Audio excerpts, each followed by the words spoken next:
मराठा आरक्षणाचा मारेकरी कोण असेल तर तो महाविकास आघाडी सरकार आहे असे मत विजय शिवतारे यांनी व्यक्त केले. संजय राऊत यांच्याबद्दल त्यांनी म्हटलं हे चुकीचं आहे. राजकारणातील पातळी जर खालच्या थरावर कोणी आणत असेल तर ती संजय राऊत यांनी आणली आहे. संजय राऊत यांनी आपली लायकी ओळखावी आणि मग मुख्यमंत्र्यांवर टीका करावी.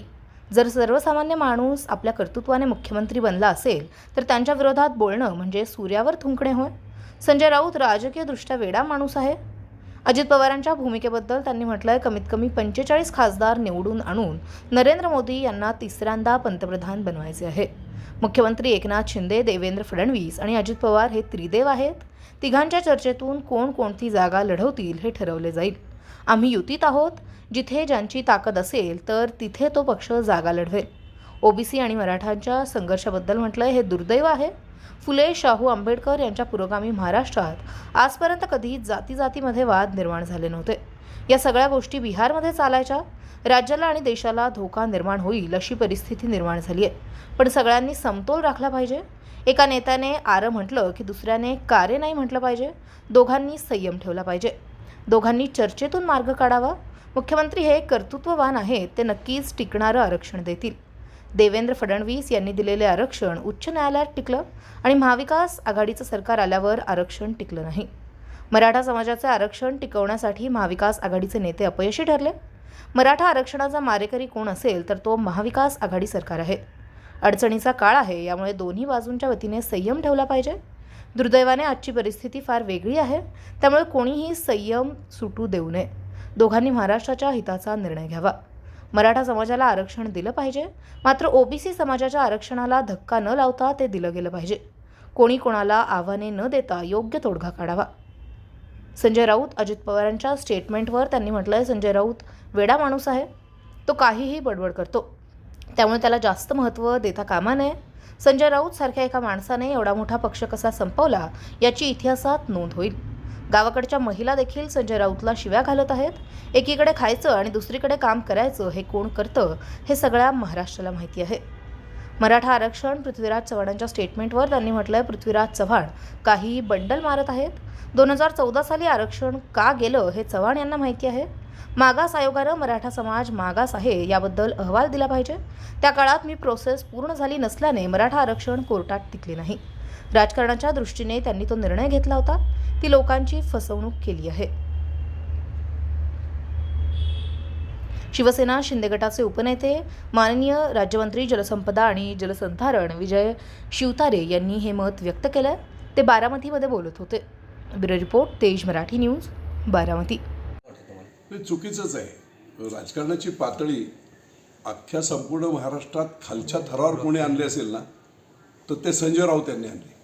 मी तर त्यांना अनेक वेळा बोललेलं की संजय राऊत हा नेता नाही, हा सिझोफ्रेनिया झालेला माणूस आहे. फॅक्ट एकदम.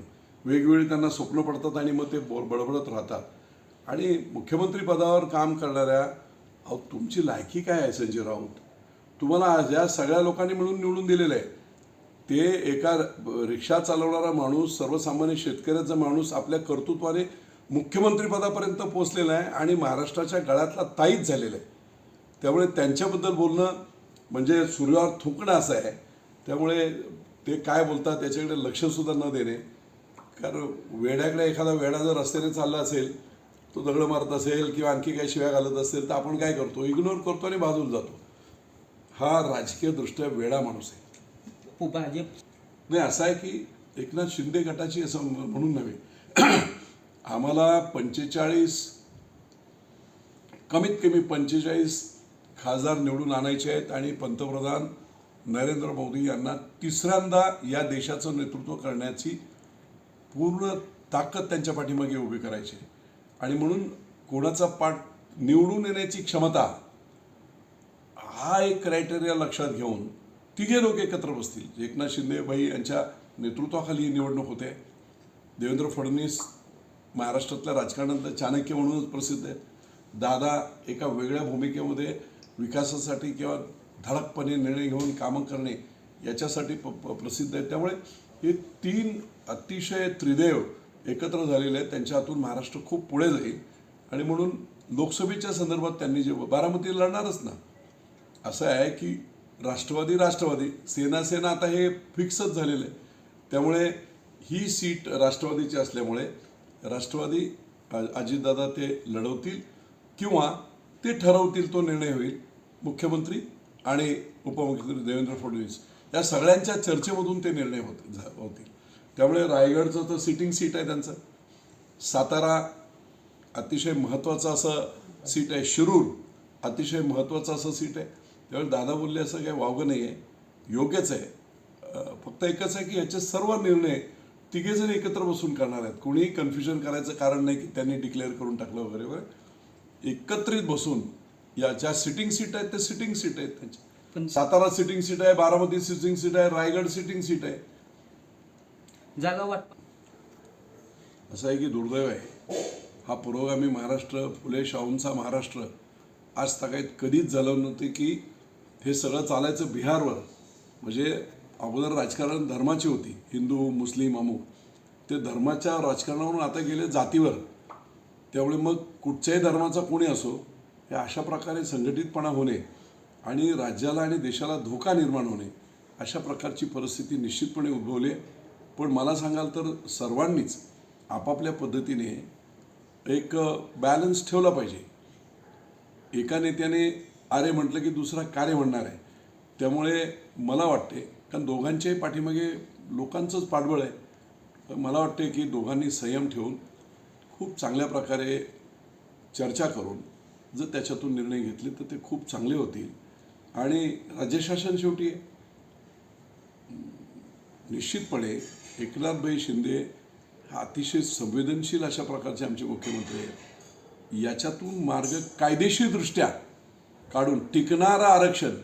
एका बाजूला देवेंद्र फडणवीस आहेत, गेल्या वेळेस बघा गेल्या पंचवार्षिकमध्ये त्यांनी आरक्षण दिलं होतं, खूप पद्धतशीर कायदेशीर पद्धतीने मागासवर्गीय आयोगाचा रिपोर्ट घेऊन, मराठी मागास आहेत, शिक्षणात मागास आहेत, फायनान्शियली मागास आहेत, सगळं घेऊन त्यांनी ते आरक्षण दिलं होतं.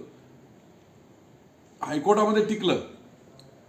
ते जेव्हा सुप्रीम कोर्टामध्ये गेलं त्यावेळेस पहिल्या 3 हिअरिंग झाल्या, त्यावेळेस देवेंद्र फडणवीस मुख्यमंत्री होते. काहीही झालं नाही. महाविकास आघाडीचं सरकार आलं आणि ज्या पद्धतीने कायदेशीर पद्धतीने लीगल फोर्स वापरून आपली बाजू प्रबळपणे सुप्रीम कोर्टात मांडण्यामध्ये महाविकास आघाडीचे नेते अपयशी ठरले. मला त्यांनी सांगितलेली एक गोष्ट होती की बापू, मी त्यांना सांगत होतो की जरा फेस व्हॅल्यू असते एका जजची. काही शेवटी माणूसच आहे जजसुद्धा, आपण थोडंसं थांबलं पाहिजे आणि बेंच चेंज झाल्यानंतर मग आपण आपली बाजू मांडू. परंतु महाविकास आघाडीच्या नेत्याने ऐकलं नाही. पहिली स्थगिती झाली आणि रद्द झालं. या मराठा आरक्षणाचा मारेकरी कोण असेल तर महाविकास आघाडी आहे.